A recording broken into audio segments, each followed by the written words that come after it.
तो दोस्तों, petrol heads gear box के बारे में बात करते हैं।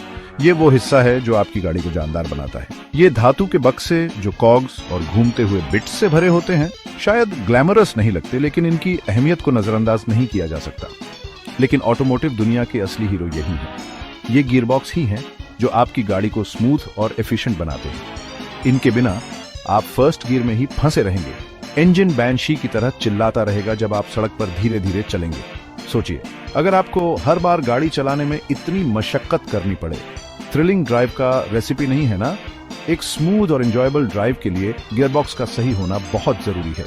यह है दोस्तों कहानी गियरबॉक्स के इवोल्यूशन की, एक क्लंकी आफ्टर थॉट से टेक्नोलॉजिकल मार्वल बनने तक की। यह सफर बहुत ही रोमांचक और ज्ञानवर्धक है। हम शुरुआती कंट्रैप्शन से जर्नी करेंगे, जहां गियर्स को लगाने के लिए आपको रेस्टल करना पड़ता था, आज के स्लीक लाइटनिंग फास्ट ट्रांसमिशंस तक। ये बदलाव ऑटोमोटिव इंडस्ट्री के लिए गेम चेंजर साबित हुए हैं। और हाँ, इलेक्ट्रिक कार्स की नई दुनिया और गियर्स के लिए उनके यूनिक अप्रोच के बारे में भी जानेंगे। ये एक नई दिशा है जो भविष्य को और भी रोमांचक बना रही है। बकल अप, क्योंकि ये एक वाइल्ड राइड होने वाली है। हम आपको इस सफर में हर मोड़ पर साथ ले चलेंगे। लेकिन आगे बढ़ने से पहले शुरुआत से शुरू करते हैं।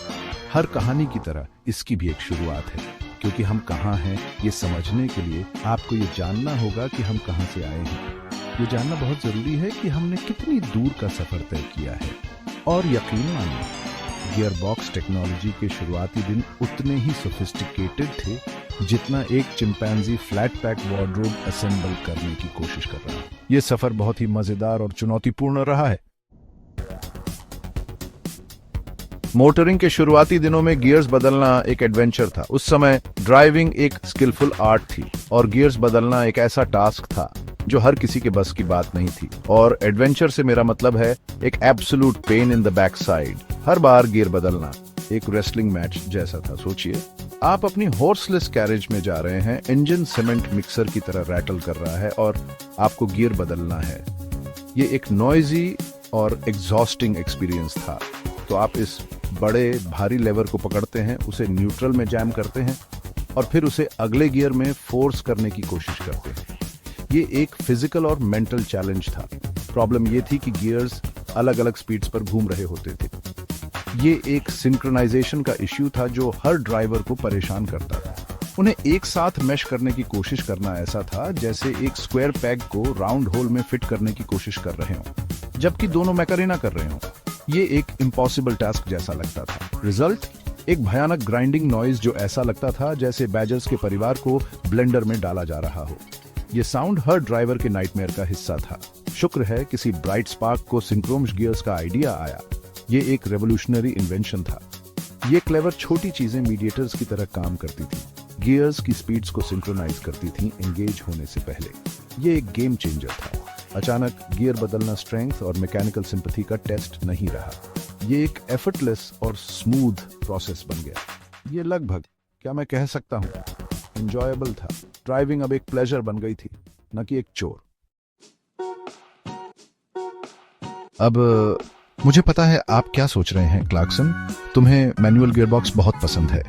और हाँ, मैं मानता हूं कि मैनुअल ड्राइविंग का थ्रिल अनमैच्ड है। हम ऑटोमेटिक्स के बारे में बात क्यों कर रहे हैं? क्या ये सच में इतने इंपॉर्टेंट हैं? और आप सही हैं, कंप्लीट कंट्रोल में होने के फीलिंग जैसा कुछ नहीं है। गियर्स के थ्रू रो करना जैसे एक कंडक्टर कंबस्टन की सिम्फनी ऑर्केस्ट्रेट कर रहा हो। ये एक आर्ट फॉर्म है।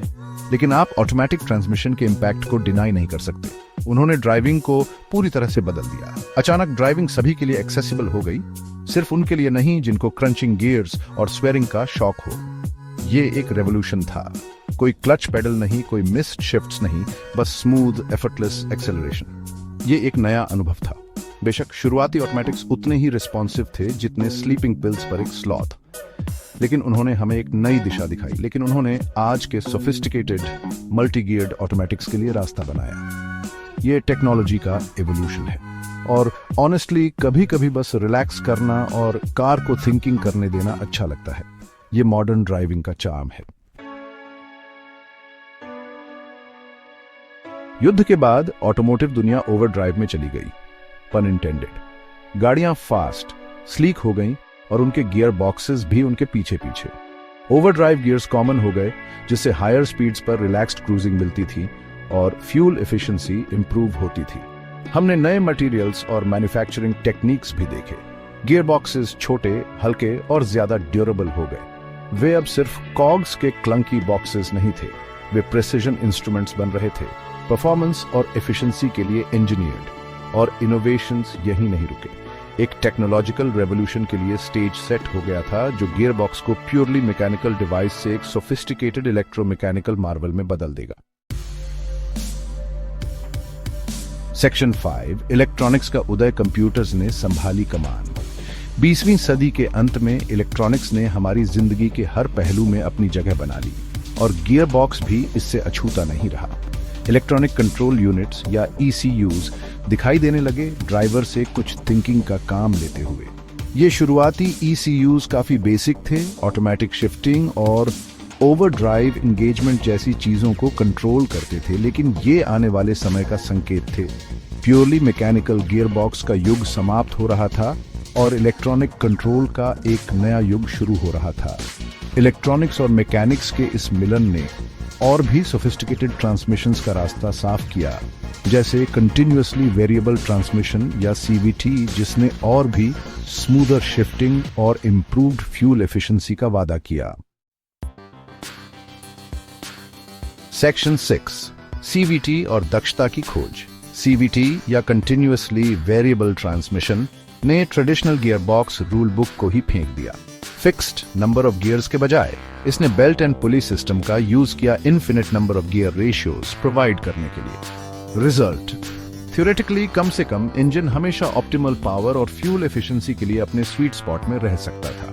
कोई क्लंकी गियर चेंजेस नहीं, बस सीमलेस एक्सेलरेशन और इंप्रूव्ड फ्यूल इकोनॉमी। प्रैक्टिकली शुरुआती CVTs अक्सर रबर बैंडिंग, एक्सेलरेशन और एक अनप्लेजेंट ड्रोनिंग नॉइज से परेशान थे। ऐसा लगता था जैसे एक वॉशिंग मशीन चला रहे हों जिसमें किसी ने व्हील्स लगा दिए हों। शुक्र है CVT टेक्नोलॉजी तब से बहुत आगे बढ़ चुकी है और मॉडर्न CVTs बहुत स्मूदर और रिफाइंड हैं। सेक्शन 7, दोगुने क्लच दोगुना मजा। अगर CVTs स्मूथ एफिशिएंसी के बारे में थे, तो ड्यूअल क्लच ट्रांसमिशंस DCTs उनके परफॉर्मेंस ओरिएंटेड कजिन्स थे। ये clever gear boxes 2 clutches use करते थे, एक ऑड नंबर्ड गियर्स के लिए, एक इवन के लिए नेक्स्ट गियर को प्री सेलेक्ट करने के लिए। Result, lightning fast gear changes, जिसने हार्डकोर मैनुअल एंथुसियास्ट को भी स्माइल करने पर मजबूर कर दिया। अचानक ऑटोमेटिक्स अब लेजी और टाइम प्रेस्ड लोगों के लिए नहीं रहे। वे उस तरह का एक्सिलरेटिंग परफॉर्मेंस देने में केपेबल थे जो आपकी पल्स रेस करवा दे। DCTs ने हॉट हैचेस से लेकर सुपर कार्स तक हर चीज में अपनी जगह बना ली, ये प्रूव करते हुए कि आप केक भी खा सकते हैं और रख भी सकते हैं। ब्लिस्टरिंग परफॉर्मेंस और स्मूथ एफर्टलेस शिफ्टिंग सब एक ही पैकेज में। सेक्शन 8, इलेक्ट्रिक एरा, एक नया गियर बॉक्स। और इस तरह हम इलेक्ट्रिक रेवोल्यूशन पर पहुंचते हैं, एक ऐसा समय जब silent torquey laden electric motors cars के बारे में हमारी सोच को चैलेंज कर रहे हैं, जिसमें गियर बॉक्स भी शामिल है। देखिए, electric Motors internal combustion engines की तरह रेव नहीं करते। वे 0 RPM से अपना मैक्सिमम टॉर्क प्रोड्यूस करते हैं, जिसका मतलब है कि उन्हें चलने या मोमेंटम मेंटेन करने के लिए गियर्स के कॉम्प्लेक्स सिस्टम की जरूरत नहीं होती। दरअसल ज्यादातर electric cars single speed transmission से काम चला लेती है। ड्राइव ट्रेन के सिंप्लीफिकेशन के कई एडवांटेजेस हैं। ये इलेक्ट्रिक कार्स को लाइटर, मोर एफिशिएंट और बिल्ड करने में लेस कॉम्प्लेक्स बनाता है। और जबकि यह बोरिंग लग सकता है, यकीन मानिए इलेक्ट्रिक कार का इंस्टेंट एक्सेलरेशन बिल्कुल भी बोरिंग नहीं है।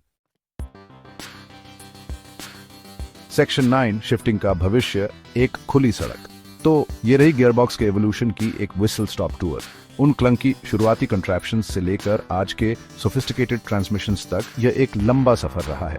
गियरबॉक्स आगे कहां जाएगा किसे पता, लेकिन एक बात पक्की है, जब तक हमारे पास कार्स हैं, हमें उनकी पावर को हार्नेस करने और उसे ग्राउंड पर डालने का एक तरीका चाहिए होगा। और इसका मतलब है कि ट्रस्टी गियरबॉक्स किसी न किसी रूप में राइड के लिए साथ रहेगा। अब अगर आप मुझे एक्सक्यूज करेंगे तो मेरा एक ट्विस्टी बैक रोड और एक मैनुअल गियरबॉक्स वाली कार के साथ डेट है जो बस ड्रिवन होने के लिए बेगिंग कर रही है।